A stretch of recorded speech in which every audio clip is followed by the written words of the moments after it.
ಎಮೋಟ್ರಲ್ಸ್ martial arts and fitness academy ತೊಕ್ಕುಟ್ನಲ್ಲಿ ಅದ್ದೂರಿಯಾಗಿ ಶುಭಾರಂಭಗೊಂಡಿದೆ.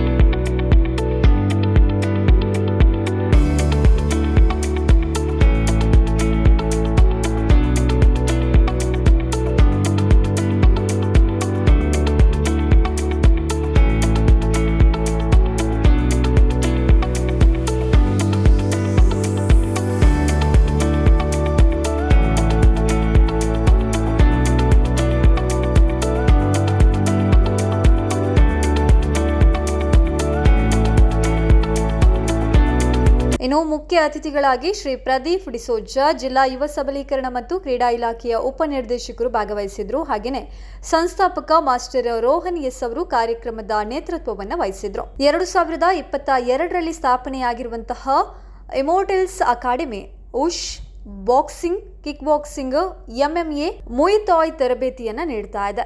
ಕಳೆದ 5 ವರ್ಷಗಳಲ್ಲಿ 1 ಅಂತಾರಾಷ್ಟ್ರೀಯ ಕೋಚ್, 4 ರಾಷ್ಟ್ರೀಯ ಪದಕಗಳು, 132 ರಾಜ್ಯ ಪದಕಗಳನ್ನು ಕೂಡ ಗಳಿಸಿದೆ. ಹಾಗೆಯೇ ಗಣ್ಯ ಅತಿಥಿಗಳು ದೀಪ ಬೆಳಗಿಸಿ ಕಾರ್ಯಕ್ರಮಕ್ಕೆ ಶುಭಾರಂಭವನ್ನ ನೀಡೋದ್ರ ಮೂಲಕ ಸಂಸ್ಥೆಗೆ ಶುಭ ಹಾರೈಸಿದ್ರು. ಇನ್ನು ಎಮೋಟಲ್ಸ್ ಮಾರ್ಷಲ್ ಆರ್ಟ್ಸ್ ಅಂಡ್ ಫಿಟ್ನೆಸ್ ಅಕಾಡೆಮಿಯ ಉದ್ದೇಶ ಪ್ರತಿಯೊಬ್ಬ ವ್ಯಕ್ತಿಯಲ್ಲಿರುವಂತಹ ಸಾಮರ್ಥ್ಯವನ್ನ ಹೊರತೆಗೆದು ಅವರನ್ನ ದೈಹಿಕ ಹಾಗೂ ಮಾನಸಿಕವಾಗಿ ಬಲಿಷ್ಠರನ್ನಾಗಿ ರೂಪಿಸುವಂತದ್ದು. ಎಲ್ಲಾ ವಯಸ್ಸಿನ ಮತ್ತು ಎಲ್ಲಾ ಮಟ್ಟದ ವಿದ್ಯಾರ್ಥಿಗಳಿಗೆ ಸುರಕ್ಷಿತ ಹಾಗೂ ಪ್ರೋತ್ಸಾಹ ಭರಿತ ವಾತಾವರಣದಲ್ಲಿ ತರಬೇತಿಯನ್ನು ನೀಡಲಾಗುತ್ತೆ. ಇನ್ನು ಸ್ಪರ್ಧಾತ್ಮಕ ಮಟ್ಟದ ಕ್ರೀಡಾಪಟುಗಳವರೆಗೂ ಎಲ್ಲರಿಗೂ ಸೂಕ್ತ ತರಬೇತಿಯ ವ್ಯವಸ್ಥೆಯನ್ನ ಕೂಡ ನೀಡ್ತಾ ಇದೆ. ಉದ್ಘಾಟನಾ ಕಾರ್ಯಕ್ರಮವನ್ನು ಈಗಾಗಲೇ ನೆರವೇರಿಸಿದ್ದೇವೆ. ಈ ಉದ್ಘಾಟನಾ ಕಾರ್ಯಕ್ರಮದಲ್ಲಿ ಇದರ ಮುಖ್ಯಸ್ಥರಾದ ರೋಹನ್ ಅವರ ಆತ್ಮೀಯ ಮಿತ್ರರು, ಅವರ ಮಾತೃಶ್ರೀ ತಾಯಿಗಳು ಇದ್ದಾರೆ, ಮತ್ತೆ ಬ್ರದರ್ ಇದ್ದಾರೆ, ಅವರ ಕುಟುಂಬದ ಸದಸ್ಯರು, ಮತ್ತೆಲ್ಲ ಈ ಒಂದು ಸಂಸ್ಥೆಯ ಪದಾಧಿಕಾರಿಗಳೇ ಹಾಗೂ ಎಲ್ಲ ಇಲ್ಲಿ ಬಂದ ಹಾಜರಿದ್ದ ನಮ್ಮ ಸಮರ ಕಲೆಯನ್ನು ಕಲಿಕೆಗಾಗಿ ಬಂದಿದ್ದ ಎಲ್ಲ ವಿದ್ಯಾರ್ಥಿಗಳೇ ಹಾಗೂ ಬಂಧುಗಳು, ಮಿತ್ರರೇ, ಪತ್ರಿಕಾ ಮಾಧ್ಯಮದವರು, ನಿಜವಾಗಿ ನಮಗೆ ತುಂಬ ಸಂತೋಷ ಆಗ್ತಾ ಉಂಟು. ಯಾಕೆಂದರೆ ನಾವು ಸಹ ಸುಮಾರು 25 ವರ್ಷ ಹಿಂದೆ ನಾವು ಸಹ ಕರಾಟೆ ಪ್ರಯತ್ನ ನಾವು ಮಾಡಿದ್ದೇವೆ.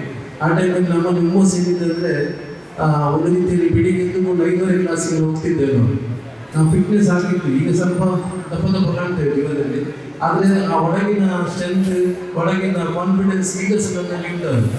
ಅದರಿಂದ ನಾನು ಮುಂದೆ ಒಂದು ಬರಲಿಕ್ಕೆ ಒಂದು ಮುಖ್ಯ ಕಾರಣ, ನಾನು 92ರಿಂದ ಕರಾಟೆ ಕಲ್ತಿದ್ದೆ, ಸುಮಾರು 12 ವರ್ಷ ಕಲ್ತಿದ್ದೇನೆ. ಆ ಪಂಚ್ಗಳಾಗಲಿ, ಆ ಥರದ ಬ್ಲಾಕ್ ಆಗಲಿ ಎಲ್ಲ ಈಗ ಸಹ ನಮ್ಮ ಮನಸ್ಸಲ್ಲಿ ಕಿಕ್ಸ್ಗಳಾಗಲಿ ಎಲ್ಲ ಕೂಡ ಆ ಸ್ಟೈಲಿಂಗ್ ಆಗಲಿ, ಕಟ ಆಗಲಿ ಹೀಗೆ ನೆನಪುಂಟು. ಇದು ನಿಜವಾಗಿ ನಮಗೆ ಎಲ್ಲ ನಮ್ಮ ಮಕ್ಕಳಿಗೆ ಕಂಪಲ್ಸರಿಯಾಗಿ ಅದನ್ನು ಕಲಿಬೇಕು. ಯಾಕೆಂದರೆ ನಮ್ಮ ಆತ್ಮರಕ್ಷಣೆಗೆ, ಸ್ವಯಂ ರಕ್ಷಣೆಗೆ ನಮಗೆ ಒಂದು ರೀತಿಯಲ್ಲಿ ಅದು ನಮಗೆ ಆಧಾರವಾಗಿದೆ. ಇದರಲ್ಲಿ ನಮಗೆ ಸ್ವಯಂ ರಕ್ಷಣೆಯೊಂದಿಗೆ ಉತ್ತಮ ಆರೋಗ್ಯ ಸದೃಢವಾಗಿ ಇಡಲಿಕ್ಕೆ ನಮಗೆ ಸಾಧ್ಯವಾಗ್ತದೆ. ಯಾಕೆಂದರೆ ನಾವು ನೋಡ್ತಾ ಇದ್ದೇವೆ ಈಗ ಎಲ್ಲ ಮಕ್ಕಳುಗಳು, ನಾವು ಬೆಳಿಗ್ಗೆ ಎದ್ದುಕೊಂಡು ರೀಲ್ಸಲ್ಲಿ ಇರ್ತೇವೆ, ಇಡೀ ದಿವಸ ರೀಲ್ಸ್ ನಾವು ಪರದೆಯಲ್ಲಿ ಯೂಸ್ ಮಾಡ್ತಿದ್ದೇವೆ. ಆದರೆ ಇಂಥ ಸಮರ ಕಲೆಗಳು ನಿಜವಾಗಿ ಸರ್ವಾಂಗೀಣ ಅಭಿವೃದ್ಧಿಯಲ್ಲಿ ಒಂದು ಮಹತ್ವದ ಪಾತ್ರ ವಹಿಸ್ತದೆ. ನಾವು ಫಿಟ್ನೆಸ್ ಆಗಿದ್ದೇವೆ, ಅದರ್ಸ್ ಅಂತ ನಾವು ಎಲ್ಲಿ ಸಹ ಹೇಳಿಕ್ಕಿಲ್ಲ. ನಾವು ಕರಾಟೆ ಕಲಿತಿದ್ದೇವೆ, ನಮ್ದು ಒಳಗೆ ಲಿಮಿಟ್ ಅಲ್ಲಿ ಇರಬೇಕು. ಅದು ಆಗ ನಮ್ಗೆ ಧೈರ್ಯ ಬರ್ತದೆ, ಯಾವುದನ್ನು ಸಹ ನಮಗೆ ಒಂದು ರೀತಿಯ ರಕ್ಷಣೆ ಮಾಡಲಿಕ್ಕೆ ಸಾಧ್ಯವಾಗ್ತದೆ. ಅದರಲ್ಲಿ ಪ್ರತ್ಯೇಕವಾಗಿ ನಮ್ಮ ಲೇಡೀಸ್ಗಳು ನೀವು ಅದನ್ನು ಕಂಪಲ್ಸರಿ ಆಗಿ ನೀವು ಕಲಿಬೇಕು.